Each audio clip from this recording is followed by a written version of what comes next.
Hi, in this video I will show you how to delete all these saved messages on the Snapchat. So if you saved the messages of your friend and now you want to delete that messages, you have to simply follow this procedure. So first of all, you have to open your Snapchat and select the chat with the one friend you want to delete the saved messages. So right now I have 3 messages here that is saved and I want to delete these messages. So how can I delete it? So first of all, you have to unsave these messages like this, and once you will do it, now you can simply delete it from here.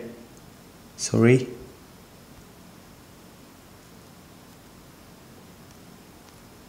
Go back and open your profile chat again. You will see chat is deleted. Hope this video will helpful for you. See you next time. Thank you.